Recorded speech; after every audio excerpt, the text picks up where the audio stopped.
Morning everyone, it's Brenda. I thought today was a nice day just to come outside and check out my garden and see how things are starting to change in the fall, and the garden is about done. I need to pick a few things today and I'll share with you what I get, and I'll take a little tour of how fall is settling in. The sunflower garden is still blooming really nicely, but the stalks have gotten so tall that they have started to bend over. We discussed how next year we're going to put up a little bit of a fence so they can lean but not fall to the ground. We've harvested all our potatoes and we did plant a few more to give it a try, but nothing has sprouted yet, so we probably won't get a second batch from those. Watermelons didn't really work this year, but we do have one tiny one right there that probably will not get a chance to grow before it gets too cold.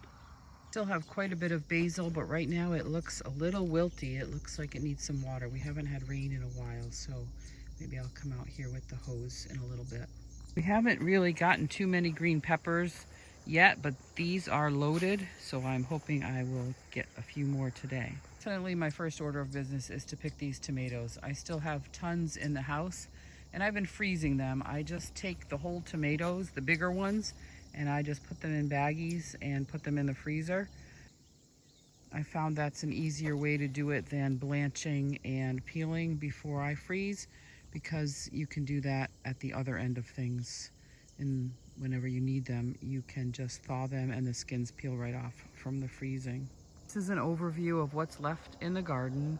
We try to clean it up as we go along and get it ready for the next year. It just saves time in the spring. Most of the pumpkin plants, the vines have died, so I've got to dig through and get the pumpkins that are ready to go.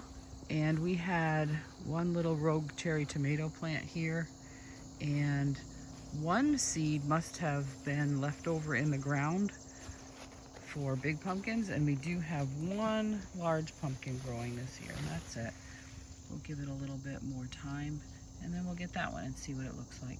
So again, here's an overview of the garden as it's winding down for fall, and you can see some of the wildflowers are now turning to the autumn colors. I think that's goldenrod, and the trees are starting to lose their leaves. So fall is settling in. It is one of my favorite seasons, so I'll have to see what I can come up with to share with you in the fall. As you can see, this tomato has been eaten by critters, and lots of times if you let them start to ripen outside, they do get eaten by critters. So I pick them when they're about this color, if I don't forget them and let them go too long. And they ripen inside with no problem, so I like to do that just to prevent the critters from getting them. So here's the tomatoes I picked this morning, and I will ripen the big green ones, and I will try to use or maybe freeze some of these smaller ones. Okay, well, I came out to pick all the little pumpkins, and really they're still quite well attached to the vines that are not all quite dead yet.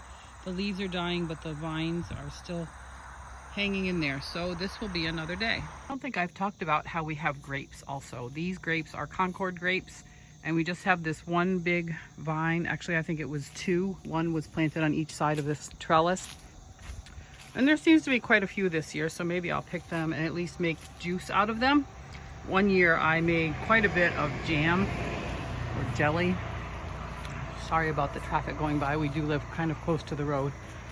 But we do have quite a few grapes this year, so maybe I'll pick them and make something with them. I was kind of forgetting about these actually. Something you'll notice different about this video is I didn't really do a voiceover. I tried to film and speak at the same time. So it's probably a lot more disjointed than I usually make it. So we'll see if I like this kind of video, and maybe I'll do it again. But I feel I can control what I say more when I just film things and then do a voiceover.